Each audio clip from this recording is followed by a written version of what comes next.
cómo comenzar este itinerario. A Jesús no lo podemos conocer de manera directa. Su principal huella es la comunidad concreta de sus seguidores, es decir, la Iglesia, que remite su origen a la persona de Jesús de Nazaret. Esta comunidad dejó reflejadas sus convicciones de fe en los escritos del Nuevo Testamento.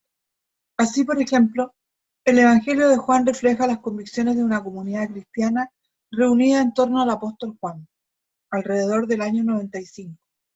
El Evangelio de Marcos nos permite reconstruir el cristianismo romano a fines de los años 60. Las cartas de San Pablo nos transmiten las convicciones del apóstol y de las comunidades fundadas por él a partir del año 50. Los escritos más antiguos del Nuevo Testamento son las cartas de San Pablo, y el primer texto de Pablo es su carta a los tesalonicenses, escrita en el año 50. Pero, ¿podemos ir más atrás? ¿Podemos acceder a las primeras convicciones cristianas? ¿Qué sabemos del cristianismo entre Jesús y Pablo? Aplicando algunos métodos propios de la filología histórica, es posible reconocer una cierta cantidad de noticias y elementos contenidos en las cartas de Pablo, que son anteriores a la redacción final de las cartas y que, por tanto, pertenecen a los primeros 20 años, es decir, al periodo entre Jesús y Pablo. La tarea consiste entonces en buscar las convicciones cristológicas que sustentan la vida de la comunidad, su vida litúrgica, el culto, el contenido de su predicación. El camino entonces consistirá en dos pasos: partir por reconstruir la vida de la comunidad por medio del examen crítico de las fuentes, para luego preguntarnos ¿qué convicciones acerca de Jesús fundamentan la vida de esta comunidad? Se trata, en síntesis, de transitar desde lo históricamente observable, el culto, la predicación, el martirio y la misión, hasta los supuestos no observables, las convicciones cristológicas que fundamentan el culto, la predicación, el martirio y la misión. Las cartas de Pablo contienen material prepaulino y es posible reconocerlo. A continuación, se presentan algunos criterios filológicos para identificar los elementos tradicionales que contienen los escritos y que nos permiten al menos parcialmente conocer la vida y las convicciones de los cristianos entre los años 30 y 50. El testimonio múltiple. Cuando el mismo dato llega por medio de diversos documentos independientes, se presume que se trata de un dato anterior a la diversificación de las tradiciones que representan dichos documentos. Entre más testimonios y más lejanas las tradiciones, más antiguo y seguro será el dato. Las fórmulas fijas.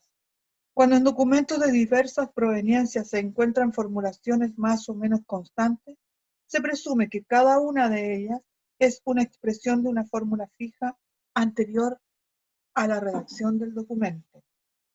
La citación explícita.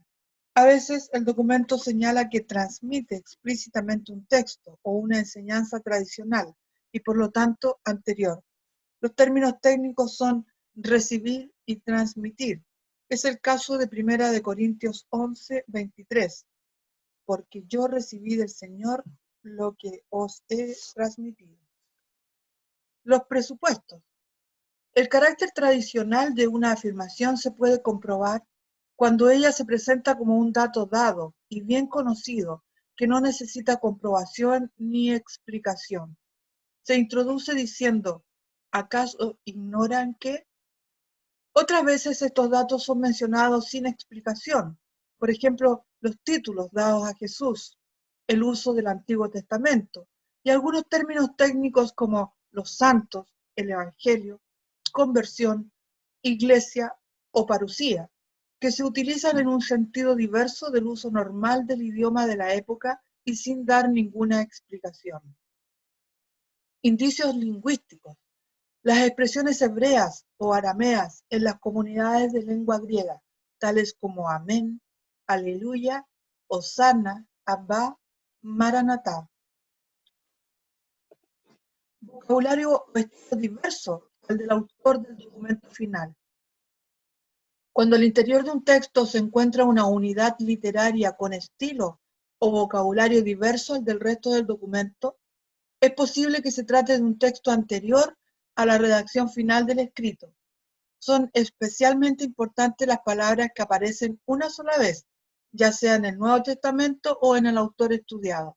Por ejemplo, Filipenses 2, del 6 al 11 y Romanos 1, del 1 al 4. Tensiones en el contenido. Cuando el contenido de un texto está en tensión o aparente contradicción con el contenido del contexto, se presume que tiene un origen distinto. Es el caso de Romanos 1, del 1 al 4. Contenidos que van más allá de lo que exige el contexto. Cuando se cita un texto que posee un contenido más amplio de lo que exige la argumentación, es probable que se trate de material tradicional. Por ejemplo, en 1 Corintios 15, del 3 al 5, para argumentar acerca de la resurrección, usa un texto que además de la resurrección habla de la muerte y la sepultura. En Filipenses 2, del 6 al 11, para argumentar acerca de la humildad, se alude a la humillación de Cristo, pero también a su exaltación. El material litúrgico.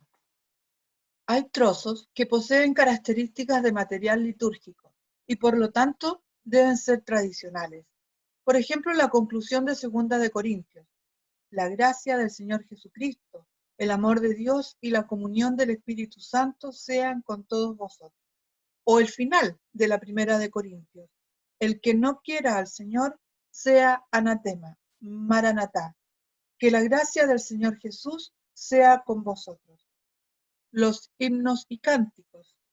Por poseer una forma ya fija, a veces diversa al estilo del autor del documento estudiado, se presume que son material tradicional, anterior a la redacción del texto final.